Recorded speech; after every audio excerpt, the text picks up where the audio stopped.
시모네 인자기도 라치오에서 쭉 하면서 본인도 사모이에 대한 이해도가 더 쌓이거든요. 하다 보면은 그게 상황에 대한 이해도가 더 생겨요, 감독 입장에서도. 그런데 때마침 콘테가 나간 인테르로 딱 온 거죠. 그러니까 인테르 시점에서는 의도했던 의도하지 않았던 이게 콘테 감독의 단기 프로젝트였는데 시모네 인자기가 오면서 이제는 인테르의 사모이의 중장기 프로젝트가 된 거예요. 개개인의 능력만 놓고 봤을 때 이 팀의 구성원들이 뭐 맨시티에 비길 만하다, 뭐 리버풀에 비길 만하다 이런 건 아니에요. 네네네. 이런 건 아닌데 이 선수들의 능력치를 어쨌든 간에 거의 100%에 가깝게 지금 사용하고 있으니까 그래서 이제 팀이 강해 보이는 것 같아요.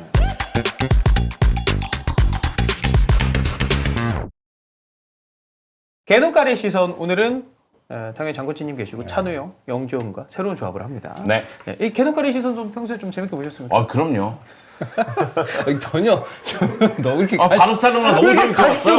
형 오늘 유독 대답이 너무 가식적이야. 와 진정성 1도 안 느껴져 진짜. 네. 진짜 소울리스하다. 아, 잠을 좀 못 자서 그렇습니다. 저랑 이제 챔스 중계를 해가지고 네. 찬우 형은 네. 어떻게 좀 보셨어요? 개눈가리 시선. 재밌어요, 되게 재밌었고 사실 그 전에 그러니까 저는 사실 장코치님 그 전에 이제 다른 방송하는 거를 좀 봤었거든요. 중계인가요 혹시? 아니면 중계 말고 저기 뭐 유튜브 같은 거 있던데? 뭐 제 개인 채널 말씀. 예. 그게 어쨌든 아마 저기 알고리즘에 떠가지고 우연히 제가 봤을 거예요. 그 다음부터 몇 번 봤었는데 근데 그러던 분이 이제 여기 나오셔가지고 그래서 되게 신기하다 그러면서 이제 본 적이 있었어요.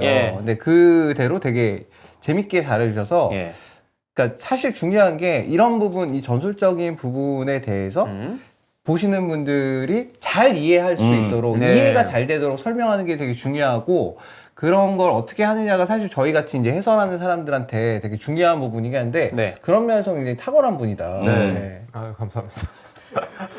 어떻게 이런 게 좀 부담되시나요? 아니면은 더 오늘도 아니요, 그냥 원래 뭐 저는 하던 대로 하는 거라서 근데 하던 대로 한 걸 좋게 평가해 주셨으니까 더 하던 대로 계속 해야죠. 자, 인텔 얘기니까 일단 뭐 찬우 형한테 먼저 한번 질문을 좀 드리도록 하겠습니다. 인텔가 세운 중단기 프로젝트는 어떻고 그 성과는 지금까지는 어떤지. 중단기 프로젝트 같은 게 있을 것 같습니까 지금? 여기에 중단기 프로젝트는 세워놨다라고 돼 있길래 그래서 이게 어떤 얘기인지 하고 제가 여쭤보는 거거든요. 아니 당연히 이제 감독이 바뀌면 이제 감독이 바뀐 감독체에서는 보통 이제 프로젝트라는 걸 세워서 이제 몇 년 단위로 이제 계획을 세우잖아요. 근데 사실 인테르는 콘테 감독을 들이고 나서 어쨌건 간에 리그 우승을 한번 했잖아요. 그래서 리그 우승에 대한 갈망이 조금 줄어든 상황이었긴 했었어요. 근데 이제 콘테가 나간다니 어쨌든 간에 같은 백스리를 쓰고 그 다음에 라치오에서 가능성을 보여주고 나름의 성과를 냈던 시모네 인자기 감독을 데려온 거죠. 시모네 인자기 감독을 데려왔을 때 사실 크게 기대는 없었을 거예요. 왜냐면 그때 마침 코로나 터지고 모기업이 수닝 어려워지고 이래가지고 콘테 때처럼 그렇게 막 콘테가 사달라는 뭐 하키미 사주고 뭐 루카쿠 사주고 막 이렇게 죄송합니다. 물을 이렇게 질질 흘려. 아니, 어제부터 제가 나 진짜 약간 저도 나이가 뭐 적은 편 아니니까 요즘 왜 이렇게 물 먹다가 물이 옆으로 흐르지? 그래? 마그네슘이 부족. 근데 나도 그래요. 나 요 며칠 됐어. 저는 물만 먹으면 흘러. 뭐만 먹으면 흘려서 평시가 밑에 딱 있어요. 뭐 먹을 때마다. 이쯤에서 떨어뜨리겠지? 막 이러면서. 그렇습니다. 하여튼 그래서 시모네 감독이 와서 처음에 뭐 그렇게 아마 목표는 사실 챔스권 유지였을 거예요. 근데 그 기대보다 첫 시즌에도 훨씬 잘했었고 첫 시즌에 거의 우승까지 갔다가 이제 그것도 볼로냐전인데 그래 못다 상대로. 아니 못다 아니었고 그때는 예전에 그 라두 골키퍼가 있어요. 그 삽질해가지고 그 형이랑 리뷰했었는데 아니 맞아. 문제야. 왜 그따가 그 스로인을 해가지고 맞아. 요즘 지금 이제 페리시치 시침임이 없어졌잖아. 그 시침이 있었을 때 그때부터 사실 있었어야 돼요. 페리시치도 왜 그따가 그 스로인을 해가지고 하여튼 그래가지고 그것 때문에 이제 결국 밀란에게 역전 우승을 당했죠. 그 이후로 이제 가능성을 봤으니까 그 다음에 마로타의 계획도 시모네 인자기 감독이 갖고 있는 능력이라면 몇몇 정도 괜찮은 그런 선수들만 코어는 어차피 뭐 바스토니 같은 선수들 그다음에 뭐 바렐라, 차라놀로 이렇게 있으니 앞에는 이제 라우타로가 있으니까 여기서 루카쿠는 없습니다. 있으니까 몇몇 중요한 점만 보강하면 충분히 우승권에도 도전해 볼 만하겠다. 그게 지금 이제는 시즌이에요. 지금 3년 차니까 시모네 감독. 뭐 얘기하시려고 한 거 아니에요? 예. 예. 솔직히 감독으로만 놓고 봤을 때 저는 콘테 감독보다는 훨씬 나은 감독이에요. 왜냐면 이 상황에서도 어쨌든 챔스 결승 갔고 지난 시즌. 그거 진짜 지난 대단했죠. 시즌 우승 도전했었고, 그다음 지난 시즌 챔스 결승 갔고 이번 시즌 지금 어쨌든 지난 시즌 나폴리처럼 지금 꽤 격차를 벌리고 있는 상황에서 1위를 달리고 있으니까 우승 가능성이 좀 높아지고 있는 상황이죠 점점. 자, 이제 장구치님 심작의 게임 모델이랑 좀 설명을 한번 해보도록 하겠습니다. 네, 최근 경기로 보는 거죠? 그러면 이 경기 2위로 네, 챔스로 가나요? 뭐 아틀레티코전 얘기도 하고 근데 그냥 좀 최대한 제너럴하게 갈게요. 일반적으로 예, 그냥 예. 저희가 아까 이거 예. 수치 살펴봤잖아요. 예. 최대한 좀 경기 중에 그냥 전반적으로 많이 나오는 상황에 대해서 좀 얘기를 해보겠습니다. 네. 그래서 인테르는 지금 뭐 경기 다들 아시겠지만 이제 수비 때는 이제 5-3-2죠. 5-3-2로 하고 이제 수비대로 공격대로 이제 가게 되면은 양쪽 윙백 올라가 있고 최전방 투톱 있고 일단 놓겠습니다. 그래서 우리가 보통 얘기하는 이제 3-5-2 형태로 이제 경기를 하죠. 이 3-5-2 시스템으로 봤을 때 저희 방금도 뭐 콘테 감독 있을 때부터 얘기를 해주셨지만은 굳이 제가 이제 중단기 프로젝트라고 얘기를 한 게 뭐냐면은 저도 확실히 모르겠어요. 그러니까 이게 의도한 건지 그냥 얻어 걸린 건지 딱 상황상 딱 맞은 건지 모르겠는데 일단은 저는 인테르가 콘테 감독을 데려온 게 굉장히 잘했다고 생각하는 게 뭐냐면은 콘테는 특정 시스템의 전문가예요. 3-4-3이랑 3-5-2의 전문가고 제가 느꼈을 때는 조금 더 3-5-2에 특화된 감독이에요. 맞아요. 그리고 특히 이제 이탈리아 감독들이 많이 그런데 그래서 사리는 지금 라치오 하시는 거 보시는 분도 아시겠지만 완전 그러니까 우리가 흔히 얘기하는 패턴이에요. 딱딱딱딱딱 유닛 묶어서 플레이하고 사리는 그래서 예를 들면 4-3-3 완전 특화 감독이고 데제르비는 우리가 아는 4-4-2는 아니지만 그 데제르비 특유의 4-4-2로 뭐 그 어디였죠 옛날에? 사수올레 때도 했었고 샤흐타르도 잠깐이긴 했지만 샤흐타르 때도 이제 보시면 똑같이 했거든요. 브라이튼 때도 보면 거의 크게 다른 게 없어요. 그 틀을 가지고 하는데 근데 이제 콘테 감독도 마찬가지였던 거죠. 인테르 와서는 뭐 3-4-1-2도 한 적도 있지만 기본적으로 3-5-2를 했었고 그러면서 이제 3-5-2에 대한 이해도가 이제 이 선수들한테 있는 거예요. 그러니까 시스템에 대한 이해도가 이제 굉장히 중요한 게 뭐냐면 예를 들어서 3-5-2를 하면은 제가 저번에 이제 그 저희 요르단전 리뷰하면서 제 고등학교 팀 3-5-2 한 것도 제가 보여드렸었지만 그러니까 특정 시스템이면은 그 시스템에 내가 예를 들어서 뭐 왼쪽 센터백, 오른쪽 센터백 아니면 왼쪽 뭐 오른쪽 메잘라 아니면 왼쪽 메잘라면은 내가 어느 공간에 있어야 되는지가 인지가 돼야 돼요. 그리고 그게 이제 시스템을 안다는 거거든요. 그리고 그게 또 한 번 더 나가면은 공이 얘한테 여기 있을 때 내가 어떻게 움직여야 되는지인 거죠. 그리고 그게 이제 콘테 감독 때 이제 3-5-2로 완전히 갖춰졌고 근데 이제 콘테가 나갔잖아요. 그러고 나서 이제 시모네 인자기가 온 게 되게 적절한 게 뭐냐면 이 시모네 인자기 라치오 마지막 시즌 보시면은 그때도 뭐 시모네 인자기도 3-5-2 계속해서 했었죠. 근데 마지막 시즌 보면 이제 조금 달라진 게 뭐냐면은 이제 유닛으로 묶여서 움직이는 게 훨씬 많아졌어요. 그러니까 훨씬 더 축구가 그러니까 이 상태로 포지셔널하게 하는 게 아니고 제가 맨날 얘기하는 것처럼 풋살 혹은 농구처럼 변하는 게 보여요. 그러니까 그리고 그게 가능한 시점이 언제냐면은 시스템에 대한 이해도가 2년차, 3년차가 돼서 우리가 이제 내가 아닌 거죠. 내가 이 포지션을 왔을 때 내가 여기 있어야 돼 아니고 우리가 3-5-1을 하면 어디에 있어야 되는지가 돼 있는 거죠. 11명 관점에서. 그러니까 예를 들어서 최근 인테르 경기로 많이 나온 장면 보게 되면 여기 공을 가지고 있어 왼쪽 센터백이 가지고 있을 때 미드필더가 나와요. 여기서 무키타리안인 거죠. 무키타리안이 나오면은 여기서 무키타리안이 왼쪽 센터백이 된 거예요. 이미 공을 받게 되면 여기서 2대1이 걸리는 거죠. 여기서 바스토니가 무키타리한테 주면은 여기서 2대1이 걸리면은 바스토니가 어디로 가요? 왼쪽 윙백으로 가요. 그럼 왼쪽 윙백인 디마르코는 어디로 가요? 무키타리안 자리로 오는 거죠. 그러니까 이게 이 세 명이 유닛이 돼서 너가 여기 있으니까 그러면 내가 여기로 가고 그럼 나는 또 여기로 가야겠다. 그러니까 이게 팀적으로 시스템적인 이해도 바탕으로 이제는 훨씬 유동적으로 할 수 있게 된 거죠. 그 농구랑 풋살 얘기하셨는데 진짜 농구 5대5 할 때 진짜 많이 나오는 장면 로테이션 돈다라고 표현을 하잖아요. 네. 그거네요 진짜. 네. 요즘에 아마 그 얘기 많이 했잖아요. 포지션 플레이라는 얘기를 많이 쓰잖아요. 아마 가르디올라 감독 때문에 좀 그렇긴 하지만. 그러니까 그런 개념들이 사실 콘테 때는 좀 약했다면, 시모네 인자기 감독이 맡은 지금 시점에, 그러니까 이거는 올 시즌에 제일 잘 되고 있어요. 이러한 스타일 자체가. 그것도 약간 연차가 쌓이다 보니까 더 잘 된 것도 아무래도, 있겠죠. 아무래도. 네, 그게 그러니까 딱 시모네 인자기 제가 봤을 때는 시모네 인자기도 라치오에서 쭉 하면서 본인도 3-5-2에 대한 이해도가 더 쌓이거든요. 저도 그렇지만 하다 보면은 그게 상황에 대한 이해도가 더 생겨요. 감독 입장에서도. 그런데 감독 입장에서도 3호에 대한 이해도가 이미 어느 정도 쌓일 대로 쌓인 상태에서 때마침 콘테가 나간 인테르로 딱 온 거죠. 그러니까 인테르 이 시점에서는 의도했던 의도하지 않았던 이게 콘테 감독의 단기 프로젝트였는데 시모네 인자기가 오면서 이제는 인테르의 3호위에 어떻게 보면 중장기 프로젝트가 된 거예요. 어떤 느낌인지 이제 알겠네요. 알겠다. 예. 네. 그러면서 이제 계속 말씀드렸던 이런 움직임 같은 경우가 나오고 있는데 그래서 제가 느꼈을 때 인테르를 막기가 제일 까다로운 건 뭐냐면은 지공에서도 이 유닛 플레이를 통해서 거의 제가 봤을 땐 유럽 정상급이에요. 그리고 그 유럽 정상급이란 게 뭐냐면 말씀드렸던 것처럼 이제 봤을 때 왼쪽 메잘라, 왼쪽 8번, 그 다음에 3번, 왼쪽 윙백, 그리고 왼쪽 센터백, 그리고 오른쪽도 마찬가지요. 오른쪽 센터백, 오른쪽 메잘라, 오른쪽 윙백. 이 세 명 로테이션이 거의 무한이에요. 무한. 아틀레티코전도 이제 계속해서 보게 되면은 여기서 그러니까 혼돈이 오는 거예요. 여기서 왔는데 갑자기 얘가 왔어요. 여기서 오니까 얘가 얘는 이제 고민하게 되는 거죠. 지역 방어니까 이거를 완전히 벌리면 여기가 빵꾸가 나버리니까. 여기서 왔을 때 얘는 이미 들어오고 그럼 난 얘를 막아야겠네?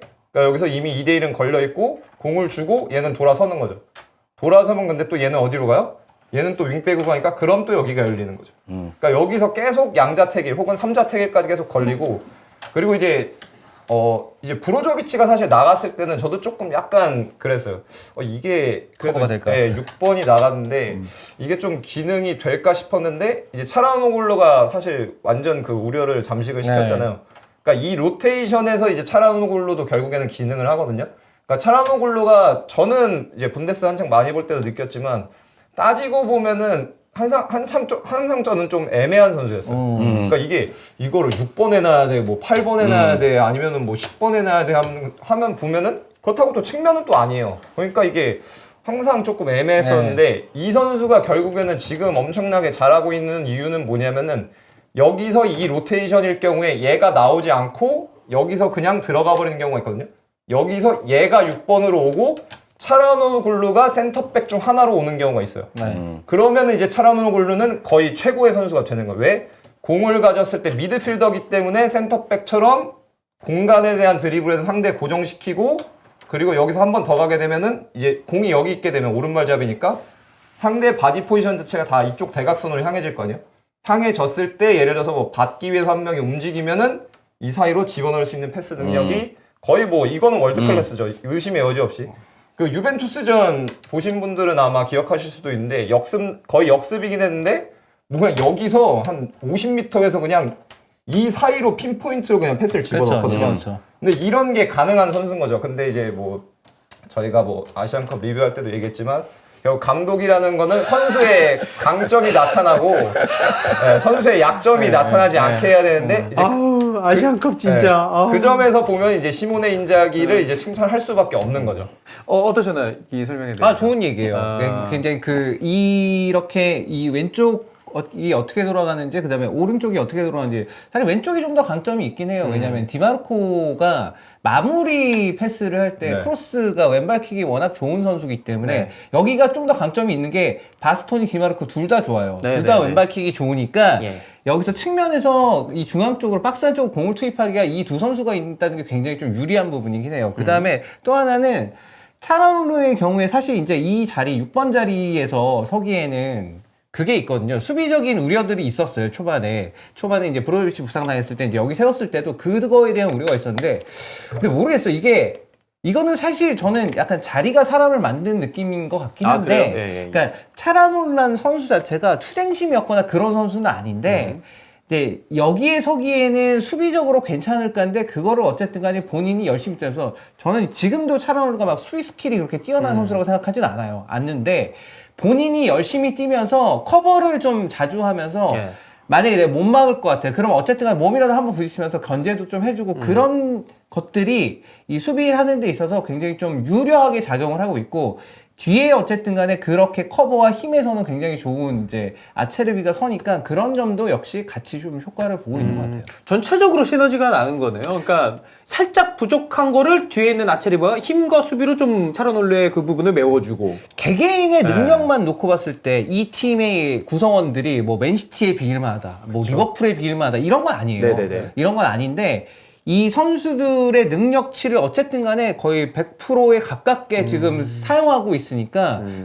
그래서 이제 팀이 강해 보이는 것 같아요. 제가 생각하기에는 콘테 감독 시절에 그때야말로 개개인의 능력을 많이 요구했던 것 같아요. 그러니까 콘테 감독이 나 이 위치에 누구 필요해, 이 위치에 누구 필요해 이런 식으로 땡깡 부리는 게 많을 수밖에 없었고 사실 시모네 인자기 감독이 오고 나서 코로나도 있었고 그리고 구단 상황이 안 좋다는 것도 알고 있기 때문에 개개인의 능력을 극대화시키는 방법에 대해서 고민을 하다가 결국은 이 패턴 플레이들을 만들어내면서 그러면서 팀이 전체적으로 팀으로서 좋아진 거죠. 네. 그리고 이제 딱 그 부분에서 얘기를 해볼 만한 게 뭐냐면은 이제 제가 자주 쓰는 표현으로 뭐냐면 그러니까 스페셜리스트는 사실 디마르코랑 투톱 정도라고 저는 생각을 해요. 디마르코랑 투톱 정도인데 근데 나머지는 보게 되면은 그러니까 영어 표현으로는 그거죠. 컴플리트예요. 스페셜리스트는 아니에요.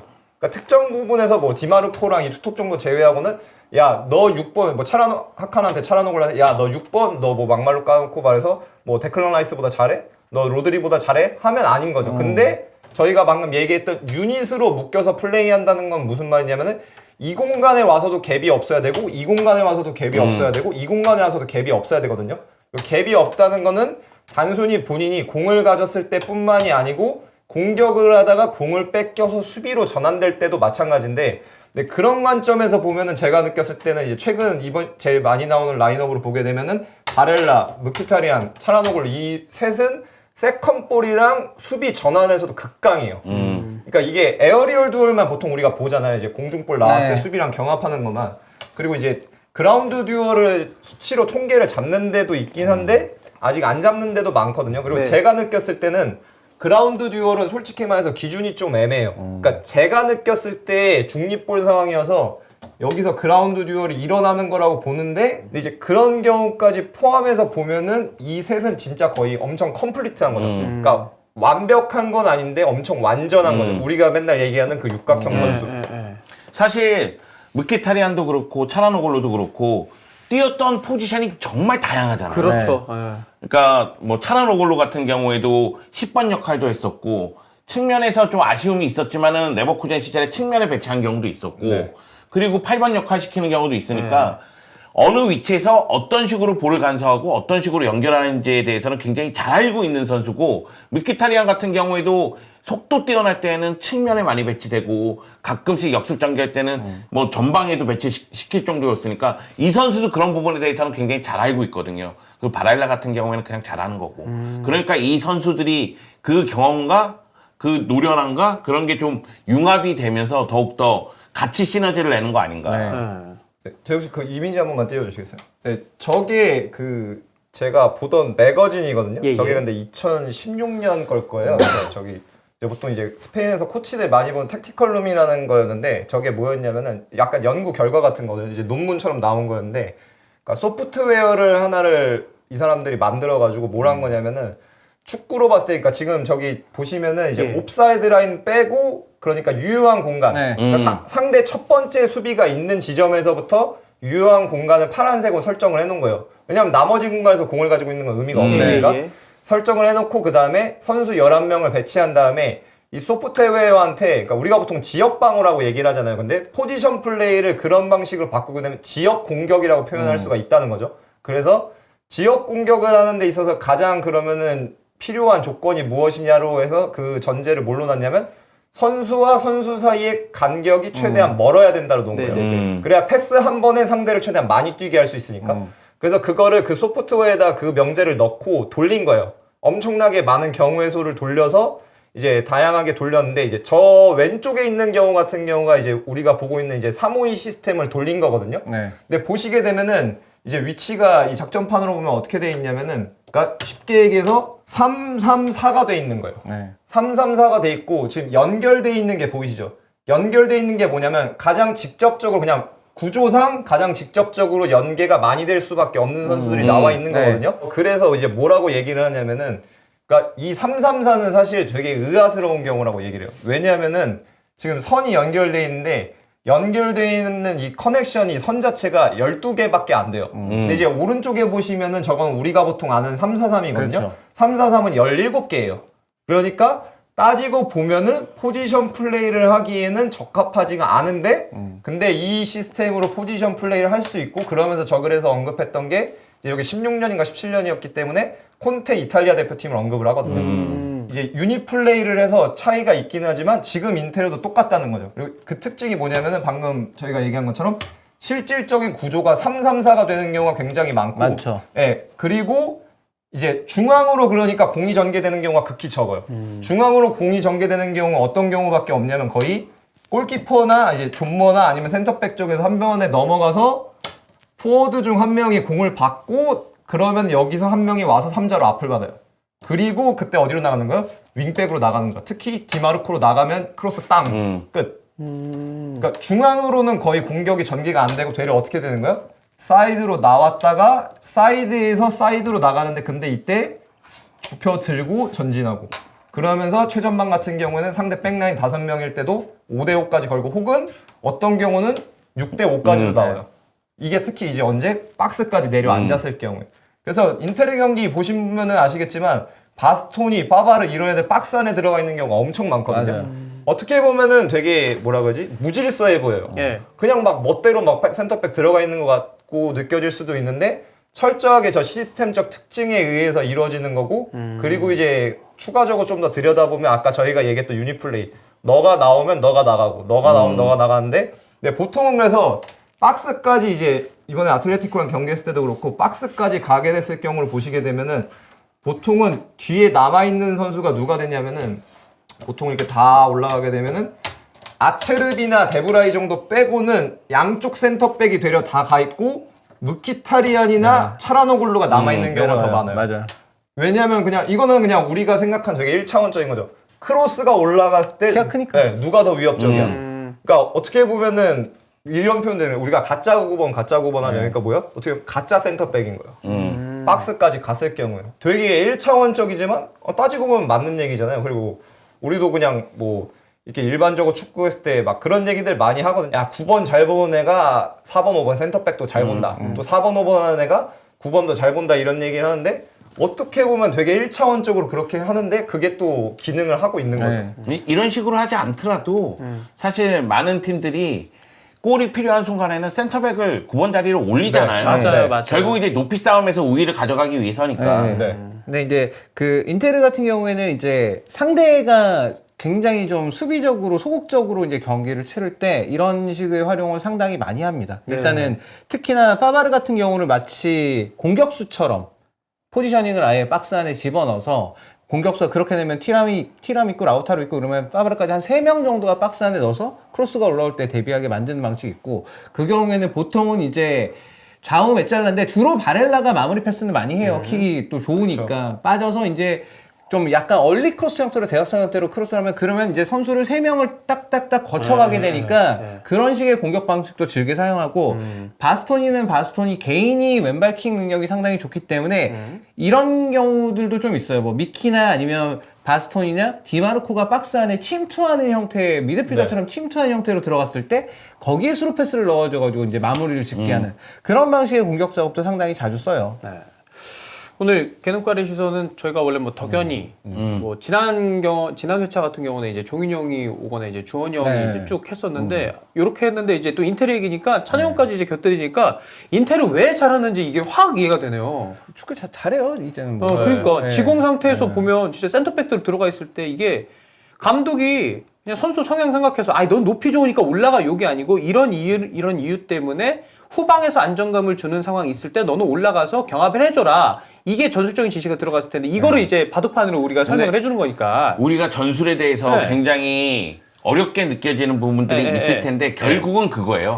높이 싸움 잘하는 선수에게 높이 싸움을 시켜줄 수 있는 어떻게 패턴을 만드느냐. 그러니까 1차적인 해답을 찾는 데 있어서 복합적인 거를 이제 전술적으로 설명을 하는 거잖아요. 볼을 중심으로 좁은 공간에서 수적 우위를 어떻게 가져가느냐. 그리고 공격을 전개했을 때 어떻게 공간을 확보해 나가느냐. 이런 부분에 대한 고민에서 나온 거거든요.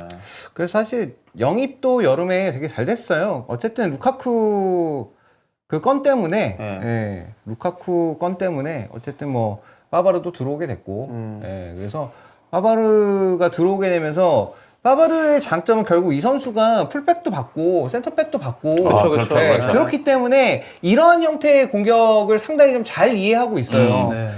그래서 지금 바이언에서의 마지막 시즌은 저도 그렇게 좋았다고는 네, 생각이 예, 들지 예. 않긴 하는데 네. 지금까지에서의 인테르에서의 파바르의 모습은 너무 잘해주고 있기 때문에 네. 예, 약간 감사합니다. 네. 아, 저는 오늘 굉장히 재밌고 예. 그리고 많이 알게 됐는데 예. 네. 다만 오늘 방송을 잘못 만난 것 같아요. 왜요? 저는 그렇게 인텔을 알고 싶지 않아요. 인텔을 잘 나가는 거 뭐가 공부해? 아니 그럼 왜 같이 봤어 나랑? 그러니까 반 인테르로 봤다니까. 그렇습니다. 아니, 예. 그러네요. 이태루 또 예. 찬호 형이랑 함께 아니 뭐 했어요. 어제 저는 믿고 있었다고. 오시면 믿고 있었다고. 진짜 어제 경기 근데 진짜 차별 진짜 교체 늦게 하더라. 야, 70분까지 경기를 와, 나 씹어 진짜- 먹었는데. 아니 그러니까 1대1로 비긴 거 원정 가서 비긴 거 나쁜 결과 아니잖아요 토너먼트에서. 근데 진짜 욕 먹을 만 하더라. 예, 이런 생각이 들더라고. 아 근데 바르셀로나 입장에서 확실히 좀 아쉽죠. 거의 한 70분 정도를 계속 유리하게 끌고 갔는데 근데 사실 그 상황에서도 결정을 한 번밖에 못 지었으니까. 맞아요. 전반에 골은 못 넣고 후반에 넣었어요. 아 이거 슛이 좀 별로였어. 슛들이 좀 별로였어 보면은.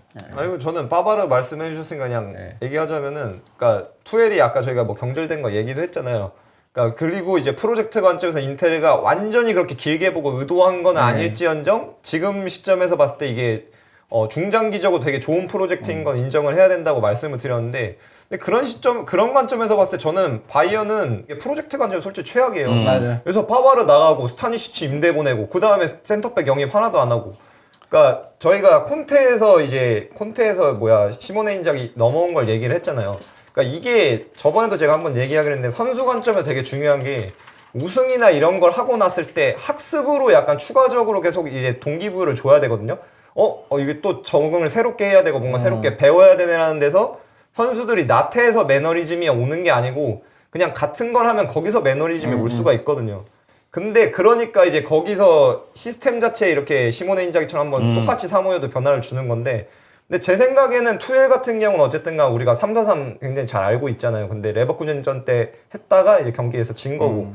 근데 예를 들어서 뭐 파바르가 나갈 수는 있죠. 오케이 나갔는데 그러면은 스타니시치를 안 보내고 남기고 그 다음에 뭐 빨리냐 같은 영입하려고 했으니까 그런 선수가 영입이 됐으면 제 생각에는 3-4-3이 애초에 더 일찍부터 됐을 거예요. 그러면 선수들 입장에서도 제가 얘기하는 학습에 대한 동기부여를 줌으로써 선수단 자체에 대한 경쟁력도 좀 더 있었을 거라고 보는데, 그러니까 감독 책임이 없다는 건 절대로 아니고, 근데 경질돼서 나가는 걸로 됐으니까. 그죠. 근데 제가 느끼기에는 감독 욕만 하면은 뭐 어차피 우리가 한국이니까 뭐 욕하는 게 그렇게 크게 뭐 영향은 없겠지만 솔직히 구단 운영하기 너무 쉽게 만들어주는 거예요.